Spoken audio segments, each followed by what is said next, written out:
Here is a quick guide on how to pray the Janazah prayer. It is very simple and straightforward.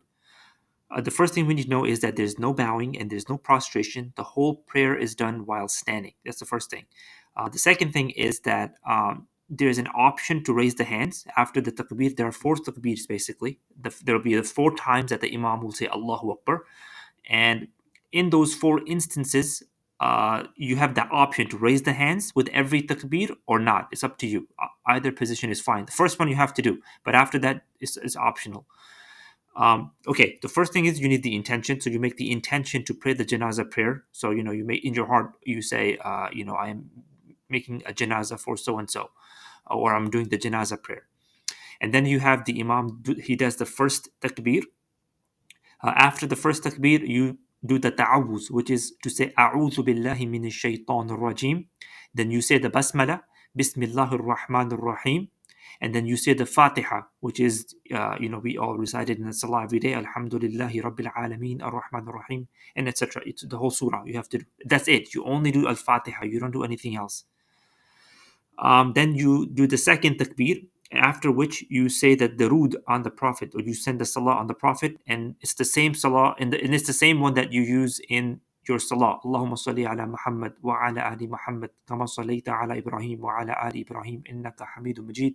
Allahumma barik ala Muhammad wa ala ali Muhammad kama barakta ala Ibrahim wa ala ali Ibrahim innaka Hamidum Majid. So the same one it's the same one that we do in our salah every day.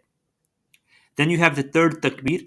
After the third takbir, you make a dua for the deceased, and you can make any dua that you want. There's a difference of opinion among the scholars whether it should be in Arabic or not. Just to be on the safe side, you want to do the one in Arabic. There are a few that are mentioned in the Sunnah that you can memorize, and I have a link to them in the description box. However, if you want to stay simple, then you can just say Allahumma ghfir lahu warhamhu if it's a man, or Allahumma ghfir laha warhamha if it's a woman. And I have both of them listed here. So these are very easy to memorize. So you can just keep repeating that over and over and over again, depending on if it's a male or a female. And then you have the fourth takbir. After the fourth takbir, you take a short pause, and then you remain silent, and then do one taslim to the right. Some scholars, they say that you actually make dua after the fourth one for yourself and Muslims in general. That's up to you. You can do that too. That's fine. But generally, you just stay silent, and then you just wait for the imam to do the taslim, which is to end the prayer, and then you just follow him doing one to the right side. Some imams, they do both.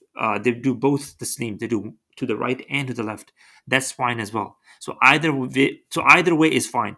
It doesn't matter which way you do it. One taslim or two taslims, both are okay. So this is basically a quick overview of how the janazah prayer is done. So it's very simple.